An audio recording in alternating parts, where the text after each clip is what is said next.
अस्सलाम वालेकुम नाज़रीन, जियो न्यूज़ पर आप देख रहे हैं आपस की बात और मैं हूं मुनीब फारूक। नाज़रीन, कल आपको मैंने कहा था कि तमाम पार्टीज और उनके लीडरान सरापा एहतजाज हैं। आज आपने देखा तमाम पार्टी लीडरान जलसे जुलूस कर रहे हैं। नवाज शरीफ साहब सिंध में मौजूद हैं, इमरान खान साहब गुजरांवाला में मौजूद थे, चौधरी निसार अली खान साहब मौजूद थे रावलपिंडी के करीब। और जिस तरह की ज़बान इस्तेमाल की जा रही थी आज जलसे जुलूसों में, इमरान खान साहब ने भी हाथ हौला ही रखा, मियाँ साहब ने भी हाथ हौला ही रखा, लेकिन चौधरी निसार अली खान साहब ने तो खैर फट्टे ही उखेड़ दिए। उन्होंने तो जो बातें कही हैं वो शायद उनको दोहराना भी मैं मुनासिब नहीं समझूंगा।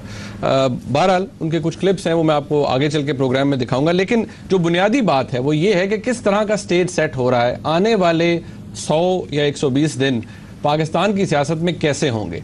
इस वक्त पाकिस्तान की सियासी जमातें और तमाम बड़े लीडर्स कहाँ खड़े हैं, बल्कि अब से 2 महीने पहले का जो एक सर्वे है गैलप का, उसके हवाले से उसकी जो रेटिंग्स हैं उनमें मुख्तलिफ सियासतदान कहाँ प्लेस होते हैं, क्या किसी ने गेन भी किया है या तमाम लूज कर रहे हैं, और पॉपुलैरिटी ग्राफ किसी पार्टी का कितना है, चीफ मिनिस्टर्स का कितना है। नाज़रीन, आज के प्रोग्राम में इस पहले हिस्से में हम इसी पे बात करेंगे सेठी साहब से, और सेठी साहब आपको बताएंगे, बल्कि उनसे कुछ सवालात भी आगे चल के किए जाएंगे कि एक्चुअली लूज किसने किया है और बेनिफिट किसको हुआ है, और क्या जिन्होंने लूज किया है उनके हालात पहले से बेहतर हैं या पहले से मजीद खराब हो चुके हैं।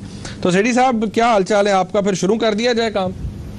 चले जी, चले तोपे चलाएं। अच्छा, तोपे चलाएं। चलें नाज़रीन, हम शुरू करते हैं गैलप सर्वे से। ये गैलप इंटरनेशनल से एफिलिएटेड है। बहुत से हमारे व्यूअर्स की एक्सेस भी हो सकती है इस तक इंटरनेट के थ्रू। हमने सोचा ये कि इसको डिस्कस किया जाए। सेठी साहब, सबसे पहले जो हम पॉलिटिकल लीडर्स के हवाले से बात करते हैं, नेगेटिव रेटेड लीडर्स, यानी कि जिनकी जो रैंकिंग है, जो रेटिंग है वो मनफी में है, तो वो नाज़रीन आपको नज़र आ रहा होगा सामने स्क्रीन पे अपनी एक ग्राफ, जिसके अंदर आप देख सकते हैं कि तमाम लीडर्स जो हैं इस वक्त उनकी रेटिंग जो नेगेटिव में है, मनफी में है, वो नज़र आ रही होगी। जरदारी साहब मनफी 39 हैं, अल्ताफ़ हुसैन साहब मनफी 41 हैं, चौधरी शुजात साहब मनफी 40, फजलुर रहमान साहब मनफी 38 और असफंद यार वली साहब मनफी 48, मनफी 29 हैं गिलानी साहब, और मुनव्वर हसन साहब हैं मनफी 18। सेठी साहब, हालात बड़े पतले हैं मोस्टली सियासतदानों के। आप सही कह रहे हैं। आपने ये इनके मनफी फिगर्स तो दे दिए, मगर ये देखना ये है कि ये जो फिगर्स हैं इसका ताल्लुक है जनवरी इस साल से लेके इस साल के जुलाई तक, तो पिछले पहले 6 महीने की ये सर्वे है। और अब देखना ये है कि पहले 6 महीने की सर्वे की ट्रेंड क्या है और क्या ट्रेंड बरकरार रहेगी अगले 6 महीने में या नहीं। तो इस ट्रेंड में आपने बता तो दिया कि इतने नेगेटिव फलाना है, इतना नेगेटिव फलाना है। सारे टॉप लीडर्स जो आपने भी जिक्र किया वो सब नेगेटिव में जा रहे हैं। नेगेटिव से मुराद ये है कि अगर 100 लोगों का ये सर्वे है तो उसमें से अगर 50 ने ये कहा कि जी हम, या 75 ने ये कहा कि हम जरदारी साहब के खिलाफ हैं, और 25 ने ये कहा कि हम उनके हक में हैं या अच्छा उनके बारे में राय रखते हैं, तो -50 उनकी रेटिंग होगी। मतलब 75% माइनस है, 25% प्लस है, तो कम दोनों को जब आप ज्वाइन करते हैं, ऐड करते हैं, तो -50 निकलती है। तो इस तरीके के साथ ये रेटिंग्स निकाली गई हैं। कम से कम यही एक्सप्लेनेशन गैलप वालों ने दिया है।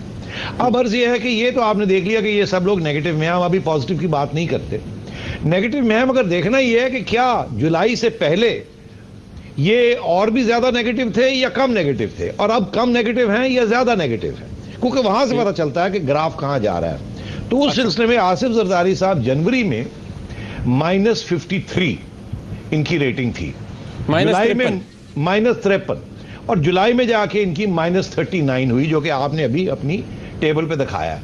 इसका मतलब है इनको 14% इनको इनके हक में लोग गए हैं।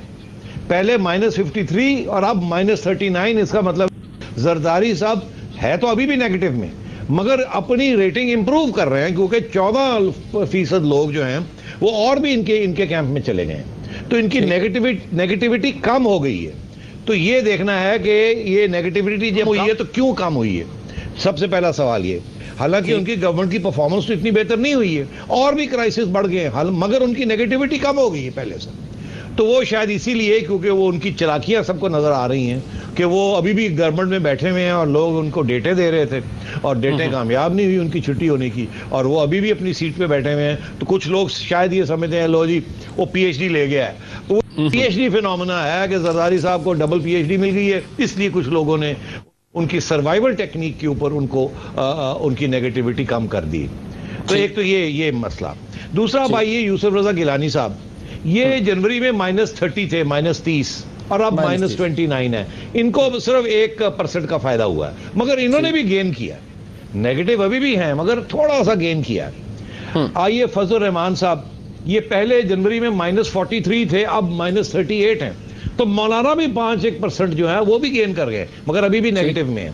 तो ट्रेंड ये है कि गिलानी साहब, और खैर परवेज मुशर्रफ साहब का भी जिक्र आया, वो पहले -42 थे और जुलाई में -33 हो गए। मतलब ये कि 9 परसेंटेज पॉइंट्स जनरल मुशर्रफ ने भी गेन किए। तो नेगेटिव में आसिफ जरदारी भी हैं, यूसुफ रजा गिलानी भी हैं, फजल रहमान भी है, परवेज मुशर्रफ भी हैं, मगर सब ने थोड़ा थोड़ा गेन किया है। जरदारी साहब ने 14% गेन किया है, गिलानी साहब ने 1%, फजल रहमान साहब ने 5% और परवेज मुशर्रफ साहब ने 9। नेगेटिव में, हाँ अभी भी नेगेटिव में है, मगर ये गेन किया है। मगर देखना ये है कि ये अगर ऐसे ही गेन करते गए तो दिसंबर में जरदारी साहब तो बिल्कुल मतलब 0 पे आ जाएंगे, ना पॉजिटिव ना नेगेटिव, और उनके लिए बहुत बड़ी अचीवमेंट होगी। इसी तरीके के साथ यूसुफ रजा गिलानी अगर स्टेबल रहे तो वो मतलब है कि उनकी पॉपुलैरिटी जो है वो मतलब है वो अनपॉपुलर ही रहेंगे। मगर गिलानी जरदारी साहब जिस रेट से गेन कर रहे हैं उस रेट से तो वो बहुत फायदा हो जाएगा उनको। फिर आइए फजल रहमान साहब, वो भी अगर गेन कर गए तो उनको भी फायदा होगा और परवेज मुशर्रफ साहब को भी फायदा होगा। दूसरी तरफ आप देखिए सैयद मुनव्वर हुसैन साहब, असफंदियार वली साहब और चौधरी शुजात हुसैन साहब, वो पहले जनवरी में सैयद मुनव्वर हुसैन साहब -11 से अब -18 हो गए, वो और भी बुरे हो गए उन लोगों की नजरों में, -7। असफंदियार वली साहब पहले -43 थे, अब -48 है, -5 और भी वो खराब हो गए। और चौधरी शुजात -45 से -40 पे आए हैं, वो 5% गेन किए हैं। सो नेट लूजर्स जो हैं वो मुनव्वर हुसैन और वली असफंदियार वली, नेट गेनर्स इस ग्रुप में से ये 5 लोग हैं, जरदारी साहब, गिलानी साहब, फजल रहमान साहब, परवेज मुशर्रफ साहब और चौधरी शुजात हुसैन साहब। अच्छा, चौधरी शुजात हुसैन साहब भी मेरे में लूजर्स में आ गए ना, उन्होंने लूजर्स में हैं मगर गेन कर रहे हैं, बेहतर हो रही है अपनी पोजीशन, बेहतर हो रही है। अच्छा सेठी साहब, थोड़ा सा आगे चलते हैं, आप जरा मुस्बत जिनकी रेटिंग है, पॉजिटिव रेटेड लीडर्स, वो नाज़रीन कौन से हैं? आपको यकीनी तौर पर आपकी ख्वाहिश भी होगी, आपको अपनी स्क्रीन पर नजर भी आ रहा होगा। नवाज शरीफ साहब जो हैं वो 12% पे उनकी है जी, वो उनके 12 स्केल पर हैं। शहबाज शरीफ साहब 10 पर हैं। इफ्तिखार चौधरी साहब को, चीफ जस्टिस साहब को एज एन एक्सेप्शन ट्रीट किया गया है, लेकिन उनकी पॉपुलैरिटी सबसे ऊपर है, 16 पर है। उनको जारी बात है पॉलिटिकल लीडर के तौर पे तो नहीं गेज किया गया, लेकिन उनकी पॉपुलैरिटी सबसे ऊपर है। जनरल कियानी की 1 पर है और इमरान खान साहब की 5 पर है। अच्छा, अब अर्ज यह है कि मुनीब, इसमें भी वही उसी किस्म का एनालिसिस करना चाहिए कि नेट गेनर कौन है। सिर्फ इन 5 लोगों में से इमरान खान साहब है। बिल्कुल, उसकी वजह यह है कि ये जनवरी में इनकी रेटिंग +4 थी, अब +5 है। इसका मतलब है ये 1 पॉइंट और गेन कर गए। नवाज शरीफ साहब जनवरी में +16 से अब +12 पे हैं, इसका मतलब -4 हो गए कि रेटिंग गिर गई नवाज शरीफ साहब की। पॉजिटिव है मगर गिर रही है, जरा ख्याल करना चाहिए नवाज शरीफ साहब को, ऐसे हुआ तो मसले बन जाएंगे उनके लिए। इफ्तिखार चौधरी साहब 24 थी इनकी रेटिंग जनवरी में, अब +16 पे आ गई है, -8 पॉइंट्स गिरे हैं ये। इन इफ्तिखार मोहम्मद चौधरी साहब को भी अपनी जो पॉलिसीज है सोचना चाहिए कि वो आवाम की नजरों में हबीबी अच्छी उनके बारे में सोच है, मगर गिर रही है। शहबाज शरीफ साहब पहले +20 थे, अब +10 पे आ गए, -10। तो मतलब ये है कि शहबाज शरीफ साहब नीचे गिर रहे हैं, जरदारी साहब नीचे से ऊपर आ रहे हैं, शहबाज शरीफ साहब ऊपर से नीचे गिर गए हैं, नवाज शरीफ साहब ऊपर से नीचे आ रहे हैं, जरदारी साहब नीचे से ऊपर आ रहे हैं। ये दोनों को पता होना चाहिए कि पब्लिक क्या सोच रही है दोनों के बारे में। और जनरल अशफाक कियानी के बारे में भी कुछ है। जनवरी में वो +19 थे, जुलाई में +1 पे आ गए, 18 पॉइंट्स गिरे 18 पॉइंट्स गिरे जनरल कियानी। और इसका तो मेरा ख्याल है सिर्फ वही इसमें एक ही पॉइंट है, वो यही है कि वो जो एबटाबाद वाली जो और जो OBL वाला जो केस हुआ उसमें फौज की काफ़ी रेटिंग्स गिरी और जनरल कियानी की भी गिरी। उसके बाद और भी 2-3 चीज़ें ऐसी हुई हैं कि जनरल कियानी की भी पॉपुलैरिटी गिरी है। अच्छा सेठी साहब, यहाँ ब्रेक ले लेते हैं। नाज़रीन, जब ब्रेक से वापस आएंगे, वुज़राए आला क्या कर रहे हैं, उनकी क्या रेटिंग है, क्या रैंकिंग है, बड़ी दिलचस्प है, क्योंकि इस तरह से डिटेल में सर्वे को किसी ने शायद डिस्कस नहीं किया, ये पहली दफ़ा हो रहा है। एक ब्रेक के बाद हमारे साथ रहिएगा। नाज़रीन, ब्रेक के बाद एक दफ़ा फिर आपको खुशामदीद कहते हैं। आगे चलने से पहले सेठी साहब, हमारे व्यूअर्स जो हैं वो बड़े विजिलेंट हैं। उन्होंने कहा जी आपने अल्ताफ हुसैन साहब की जो माइनस में रेटिंग है उस पर तज्जिया नहीं दिया, कमेंट नहीं किया। क्या वजह है जी? ओए होए होए होए होए, यार बड़े तेज हैं हमारे लोग। बात यह है, मैंने इसलिए तज्जिया नहीं किया क्योंकि ये जो सर्वे जुलाई में तो उन्होंने, उनके पास फिगर थी गैलप के पास, गालबन मेरे पास है फिगर कि ये -41, मगर जनवरी में इन्होंने अल्ताफ हुसैन साहब का फिगर नहीं दिया था, तो इसलिए मुझे ये समझ नहीं आई कि जनवरी में कितना था, क्या ये नेट गेनर है या ये नेट लूजर है। तो इसलिए -41 पे तो इनकी पॉपुलैरिटी मतलब है काफी अनपॉपुलर साबित हो रहे हैं, मगर क्या कम हुए अनपॉपुलर या बेहतर इनकी पोजीशन, ये वो मैं कह नहीं सकता क्योंकि इस सर्वे में उसका जिक्र नहीं है। अच्छा, आगे चलते हैं सेठी साहब। वुज़राए आला, चीफ मिनिस्टर्स की परफॉर्मेंस, नाजरीन चारों सूबों के जो चीफ मिनिस्टर्स हैं उनको असेस किया गया है। आपके सामने आपको टेबल नजर आ रहा होगा। 27 रेटिंग है जी शहबाज शरीफ साहब की, सीएम पंजाब की, सीएम बलोचिस्तान -30, सीएम खैबर पख्तूनख्वा -20 और सीएम सिंध -22। हाँ मुनीब, इसमें अगेन बड़ी इंटरेस्टिंग बात है कि सीएम पंजाब जनवरी में भी +27 पे थे और जुलाई में भी +27 पे है, तो मतलब है कि शहबाज शरीफ साहब ना ऊपर गए ना नीचे गए। सीएम खैबर पख्तूनख्वा -22 थे जनवरी में और जुलाई में -20, 2 परसेंटेज पॉइंट्स गेन किया है इन्होंने, तो मतलब है इनकी परफॉर्मेंस 2% बेहतर हुई है। शहबाज शरीफ साहब की परफॉर्मेंस वही रही है। सीएम सिंध, सीएम बलोचिस्तान पिट गए 19 से सीएम सिंध अब -2 है, -3 का लॉस हुआ है। सीएम बलोचिस्तान जो कहते हैं डिग्री होती है, जैसी भी हो, जाली हो या दूसरी हो, पहले -25 थे, अब -30 पे पहुंच गए हैं और अगर ऐसे ही चलते गए तो -50 पे पहुंच जाएंगे वो। ठीक नहीं, वैसे वो कायम अली शाह साहब भी कम नहीं है, वो बादशाह लोग हैं, आपको देखें सिंध को चला रहे हैं कैसे। हाँ वो आप नजर आ रहा है, उनको पता लगना चाहिए लोग क्या सोच रहे हैं उनके परफॉर्मेंस के बारे में।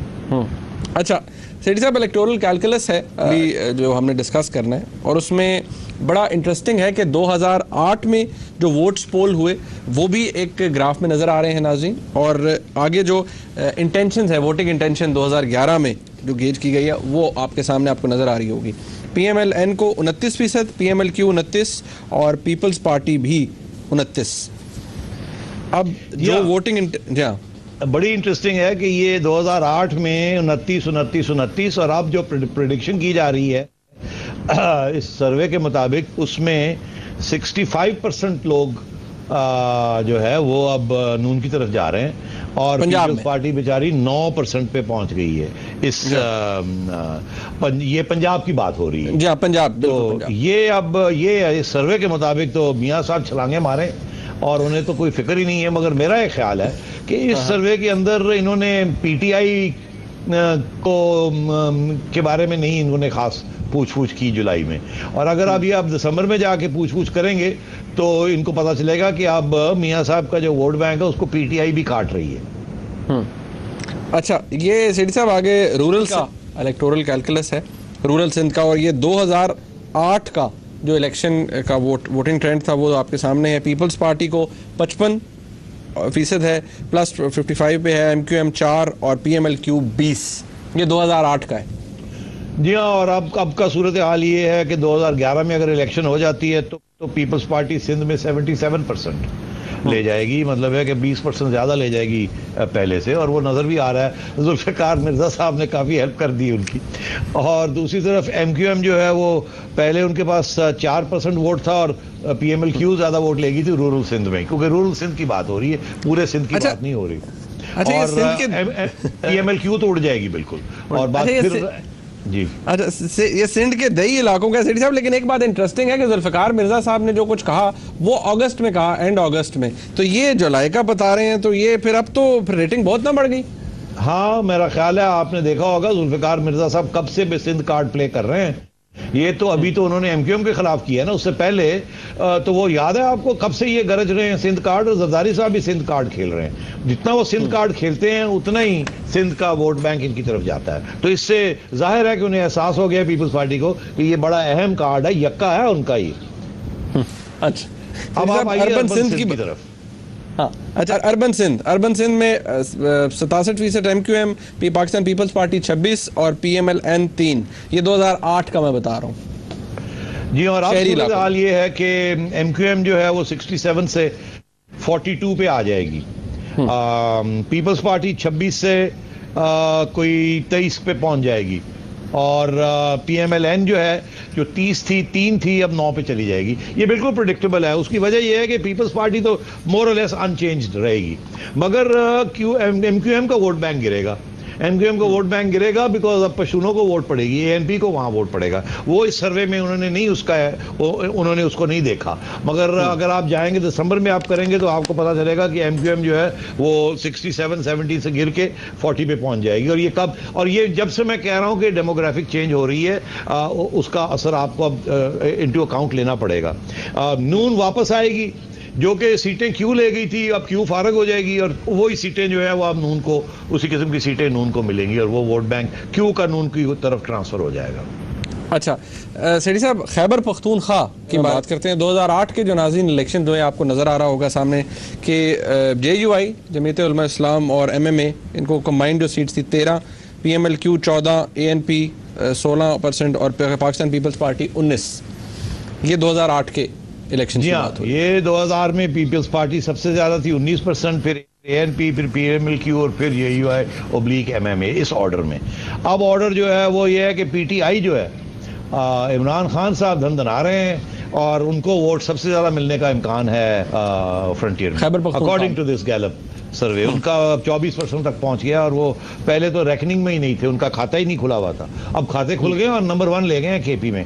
और इसी तरीके के साथ MMA और JUI और जमात इस्लामी वगैरह की तरफ फिर लोगों का झुकाव हो रहा है, रुझान उस तरफ जा रहे हैं। और लूजर्स जो हैं वो PMLQ है, जाहिर है वो अब 14 से लेके 6 तक पहुंच गई है, गिर गई है। और ANP जो है वो 16 से लेके 4 पे गिर गई है। पीपल्स पार्टी 19 से लेके 12 पे गिर गई है। और नई फोर्स जो आई है वो इमरान खान साहब के अलावा PMLN आई है, जो कि 2008 में 0 थी और अब वो आ गई है 11% पे। तो PTI और नून ये अब आगे बढ़ेंगे KP में, और जो वहाँ की जो करंट गवर्नमेंट है ANP, PPP, इंडिपेंडेंट्स, ये फारग हो जाएंगे। और अगली हुकूमत जो भी बनेगी वो उसमें नून, PTI और MMA के कैंडिडेट्स, ये अब बिल्कुल स्विंग होगी वहाँ KP में, इस अकॉर्डिंग टू दिस गैलप पोल। अच्छा सेठी साहब, जल्दी से बलूचिस्तान का हम डिस्कस कर लेते हैं कि उस पर जाना है कि Pakistan people's party 23%, PMLQ 24, PMLN 4, JUI MMA 14, ANP 4 और प्रोविंशियल पार्टीज जो थी 32। ये 2008 के इलेक्शंस की बात है। जी 2011 में पीपल्स पार्टी गिरेगी 23 से 16, PMLQ गिरेगी 24 से 18, PMLN 4 से फारगी हो जाएगी, JUI 14 से गिर के 5 पे आ जाएगी, और ANP 4-5 सेम रहेगी। फायदा किसको होगा? प्रोविंशियल रीजनल पार्टीज को। प्रोविंशियल जो छोटी छोटी पार्टीज हैं, इंडिपेंडेंट्स हैं, ग्रुप्स हैं, वो 32 से बढ़ के 47 पे जाएंगे। और यकीनी तौर पे अब नेशनलिस्ट भी शायद हिस्सा लें, जिन्होंने पिछली बॉयकॉट की थी। अगर वो वापस इलेक्शन में आ जाते तो फिर ये रिजल्ट जो है ये और भी स्ट्रॉन्ग हो जाए। सेठी साहब यहाँ ब्रेक है, नाज़रीन यहाँ पर एक ब्रेक है, उसके बाद गुफ्तगू को आगे बढ़ाते हैं, हमारे साथ रहिएगा।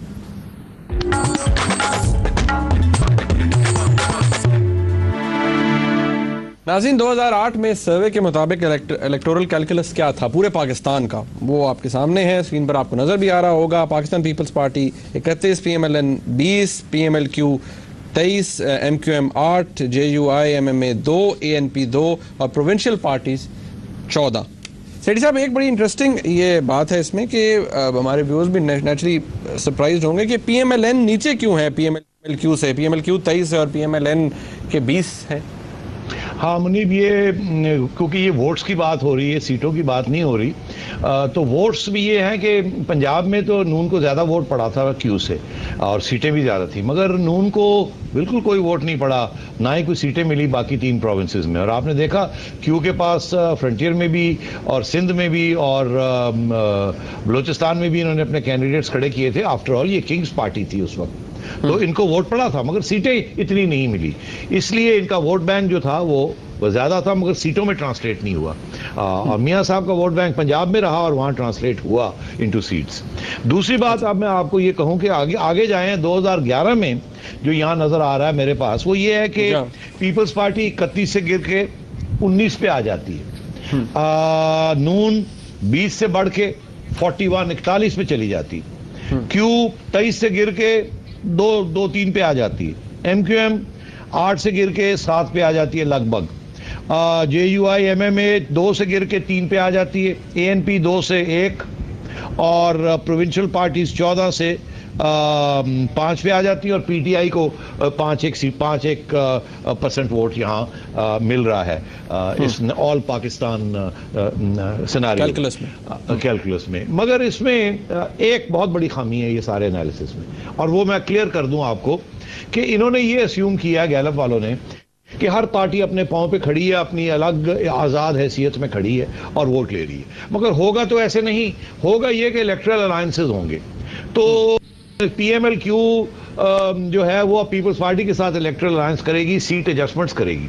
तो होगा ये कि इन दोनों वहां ये जो वोट बैंक है ये फिर इस तरीके से नजर नहीं आएगा आपको। मियां साहब तो अपने पांव पे खुद खड़े होंगे, उनका वोट जो है वो तो इमरान खान साहब के साथ कटेगा, मगर जो पीपल्स पार्टी वाले हैं और क्यू वाले हैं इनका बढ़ेगा, क्योंकि ये मिलके अपना काम करेंगे और दोनों एक ही खाते में ये खड़े होंगे। क्यू की अलग है।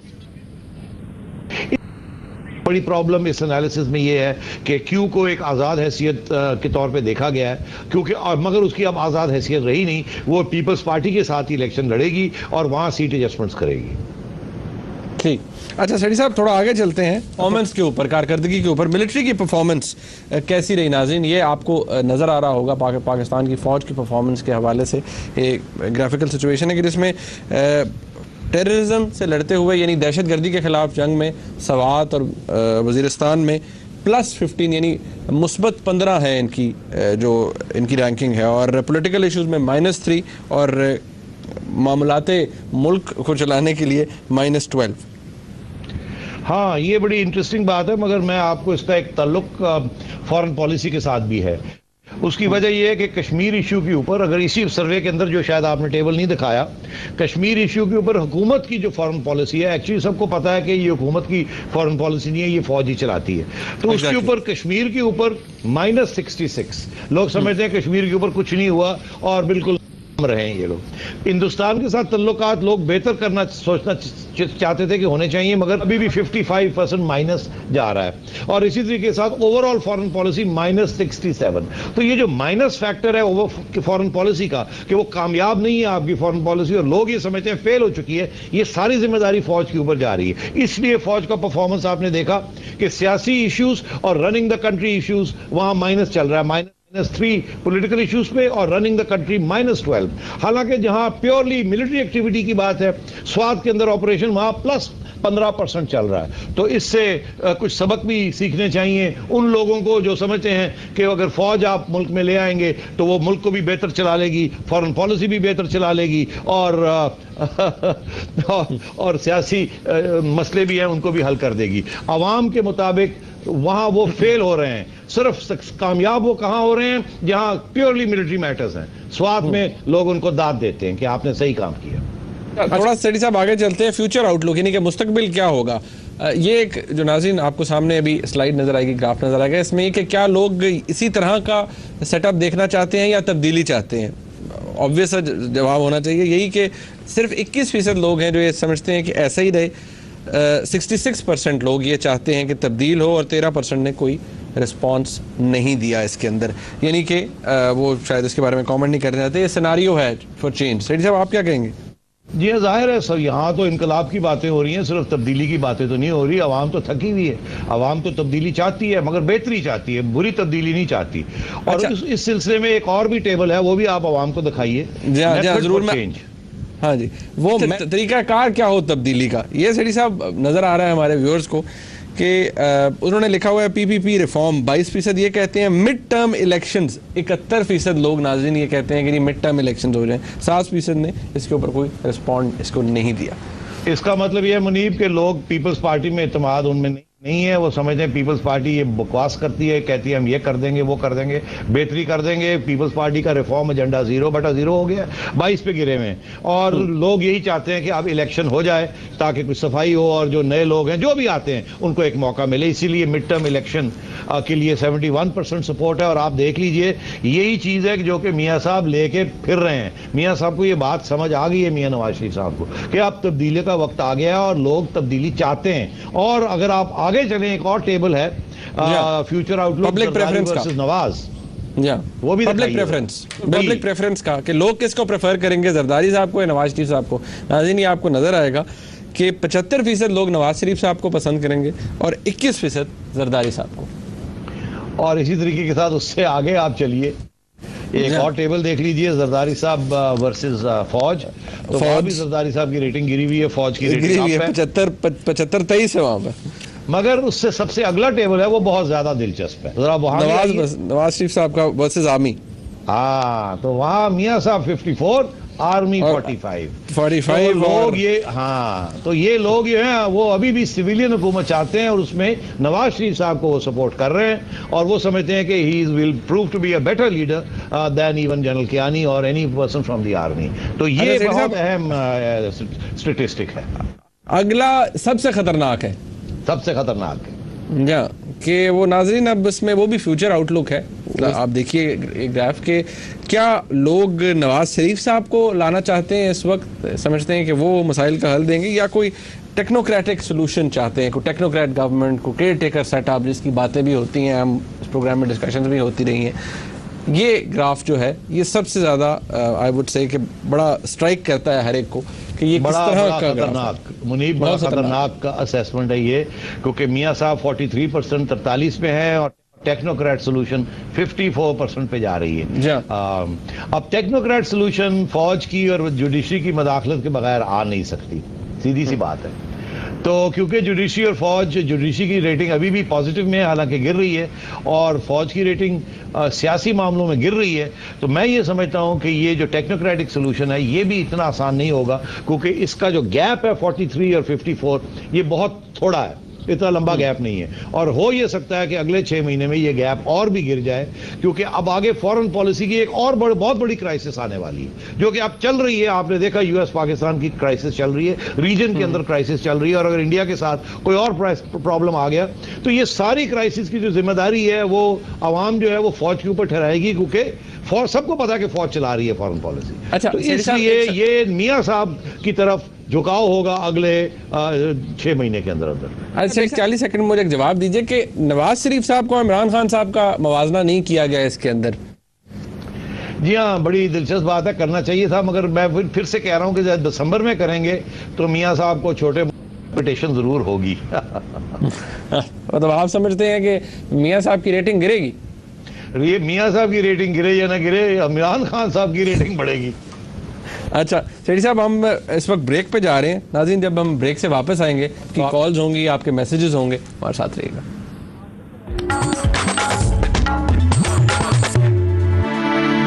नाज़रीन, आदिल साहब हैं हमारे साथ कराची से, उनसे बात करते हैं। अस्सलाम वालेकुम जी। अस्सलाम वालेकुम जी। सर सेठी साहब से एक सवाल है। जी हुजूर। जी कीजिए। जनाब, ये चौधरी निसार साहब ने नवाज शरीफ को क्या था गोल के पिलाया था कि उनको इनके अलावा कोई नजर ही नहीं आता, जबकि इनके पास मखदूम जावेद हाशमी की सूरत में एक बहुत बेहतर आदमी मौजूद है, और यही निसार साहब थे जिन्होंने इनको मरवाया था जब ये क्योंकि मुशर्रफ को भी इन्होंने नॉमिनेट किया था।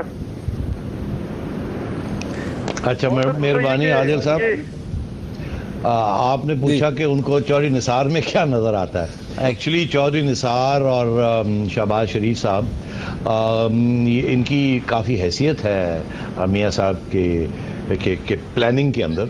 ये आज से नहीं, काफ़ी अरसे से। जावेद हाशमी साहब कुछ थोड़े से बिटर हो चुके थे, कुछ थोड़े से मुंह फट भी थे, सच बोलने की आदत थी, सियासत कम और सच ज़्यादा, और नाराज़ भी थे मियां साहब की सियासत के साथ जब वो जिला वतन हो चुके थे। तो इसलिए मेरा ख्याल है कि मियां साहब वो थोड़े से अथॉरिटेरियन तो है ना, इसमें तो कोई शक नहीं है, और याद रखते हैं लोगों ने क्या कहा और क्या नहीं कहा। और ये अपने चौधरी निसार और शहबाज शरीफ ऐसे हैं, एक बिल्कुल दे लाइक दिस टुगेदर, और ये आज से नहीं, ये कब से हैं। और चौधरी निसार एक ज़माना था जब मियां साहब पहले हुकूमत में आए थे 90 में, तो हम कहते थे इनके 5 प्यारे हैं, तो उसमें शहबाज शरीफ साहब का जिक्र भी होता था, मगर जो असली जिक्र होता था वो चौधरी शुजात थे और अपने चौधरी निसार थे। और Chaudhry Nisar prime minister secretariat में प्राइम मिनिस्टर साहब के कमरे के विदिन 15-20 गज बैठते होते थे, सबसे बड़ा कमरा था वहाँ इनका, और स्पेशल असिस्टेंट थे, स्पेशल हैंडलिंग करते थे, और बहुत इनकी अहमियत थी। और वो दिन है और आज का दिन है, चौधरी निसार जो है वो बड़े करीब हैं मियां साहब के। अच्छा, सेठी साहब इमरान साहब हैं राजनपुर से। अस्सलाम वालेकुम जी। जी अस्सलाम वालेकुम सर। जी वाल सर, मेरा नजम सेठी साहब से सवाल है कि हेलो जी पूछिए कि ये इसके बारे में क्वेटा शुरा का क्या वजूद है, कोई वजूद है या नहीं है? तालिबान के बारे में क्वेटा शुरा का बात होती है, और ये जुल्फकार मिर्जा के बयानात का ये पीपल पार्टी पे असर नेगेटिव होगा या पॉजिटिव होगा, इसका मतलब इसके पीछे किसका हाथ है? ठीक, थैंक यू, शुक्रिया। देखिए, क्वेटा शूरा का जिक्र तो काफी अरसे से हो रहा है। क्वेटा शूरा से मुराद ही है उनका कि मुल्ला उमर और उनके करीबी तालिबान साथी जो थे, जो हुकूमत में थे उस वक्त जब उनको गिराया गया वहाँ से, जब अमेरिका ने बमबारी की और वो वहाँ से भागे तो उन्होंने पनाह ली। तो कहते ये हैं कि सिराज हकानी वगैरह जो हैं और हिकमत यार ये वजीरिस्तान में चले गए और मुल्ला उमर और उनके कुछ साथी ये क्वेटा बलूचिस्तान में आ गए थे पनाह लेने के लिए, और इनका जो इन्फ्लुएंस का एरिया है वो बलूचिस्तान, सदर्न अफगानिस्तान, बलूचिस्तान और सदर्न अफगानिस्तान है।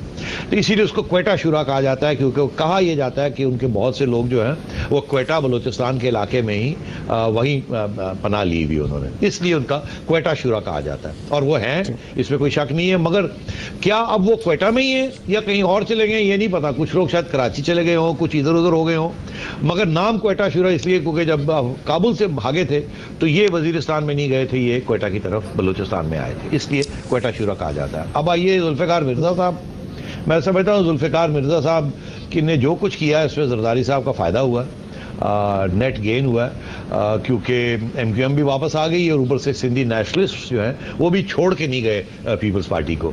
तो मिर्जा साहब ने एमक्यूएम को भी ऊपर प्रेशर डाला कि उनके पास और कोई चारा नहीं था, और दूसरी तरफ से उनने नेशनलिस्ट को भी काबू में रखा ताकि वो अलग ना हो पीपल्स पार्टी की सेंटिमेंट से। तो नेट फायदा जो है जरदारी साहब को वो जुल्फिकार मिर्जा साहब की सियासत का हुआ।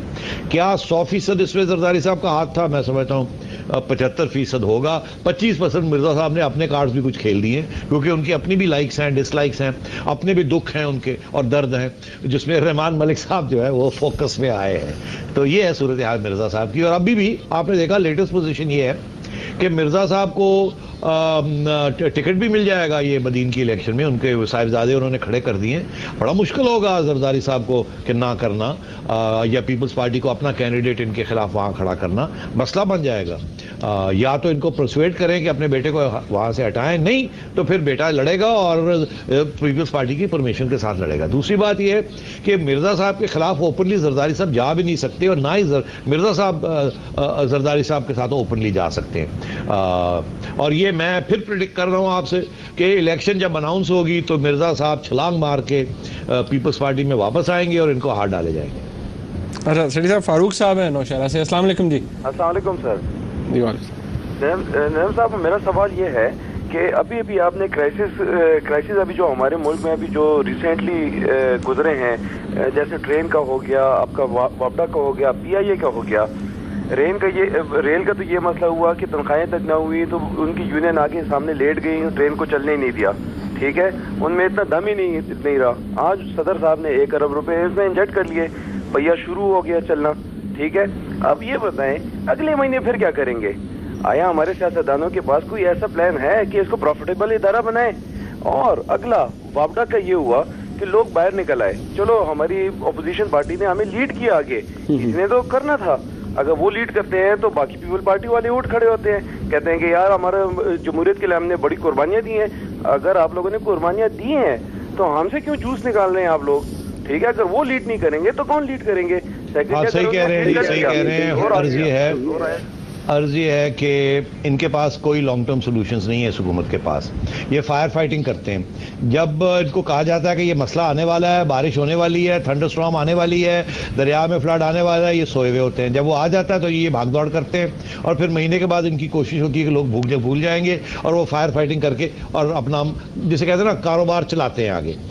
कोई सोल्यूशन नहीं है। देखिए ये सारे जो इदारे हैं, पब्लिक सेक्टर के इदारे, ये तो कब से ये ब्लीडिंग कर रहे हैं, तो ये आज से तो नहीं है। ये रेलवेज जो है ये कहते हैं जी इतनी लोकोमोटिव्स जो है वो खराब हो गई हैं, तो क्या रातों रात बटन दबाया सारी लोकोमोटिव्स खराब हो गई? एक एक करके होती गई है ना, एक एक करके ये सारे ऑर्गेनाइजेशंस, पब्लिक सेक्टर के ऑर्गेनाइजेशंस जो हैं और खराब होते गए हैं। तो अगर ये पहले दिन से कोई प्लान होता कि पब्लिक प्राइवेट पार्टनरशिप करनी है या और कोई रास्ता निकालना है तो ये पहले दिन से करना चाहिए था, आज तक मसले हल हो जाते। अब ये कह रहे हैं जी हम पब्लिक प्राइवेट मैनेजमेंट करेंगे रेलवेज की, पीआईए की पब्लिक प्राइवेट मैनेजमेंट की बात हो रही है, मगर यूनियंस कभी बात मानती हैं कभी बात नहीं मानती। तो ये तो 4 साल पहले सोचना चाहिए था इनको, इन्होंने नहीं सोचा हाँ जी हाँ चलाएंगे। अब पैसे खत्म हो गए, अमेरिका भी पैसे नहीं दे रहा, हमेशा यही कोशिश होती है कहीं ना कहीं से पैसे या छाप लेंगे या कर लेंगे और काम चलाएंगे। अगर पीआईए सारे public sector organisations over staffed हैं, सियासी जमातों ने अपने सियासी मकासद के लिए लोग भरे हुए हैं, इनमें भर्ती किए हुए जिनकी जरूरत नहीं है, और इसीलिए ये इनके अंदर इतनी ब्लीडिंग हो रही है और इतनी करप्शन है।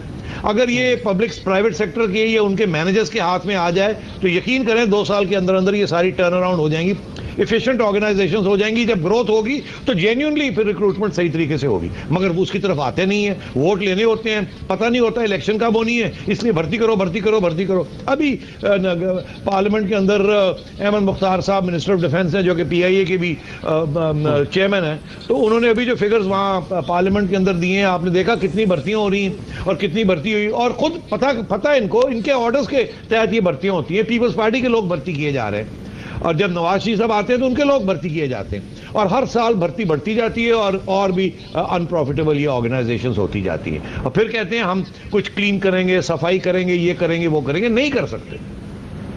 अरे सेठी साहब बड़ा ब्रीफली मुझे बता दीजिएगा इन 30 सेकंड्स कि हमारे एक व्यूअर है, उन्होंने सवाल ये पूछा कि आने वाले 100 दिनों का आपने जिक्र किया, इसमें तब्दीली वाला दिन, तब्दीली वाला महीना कौन सा होगा?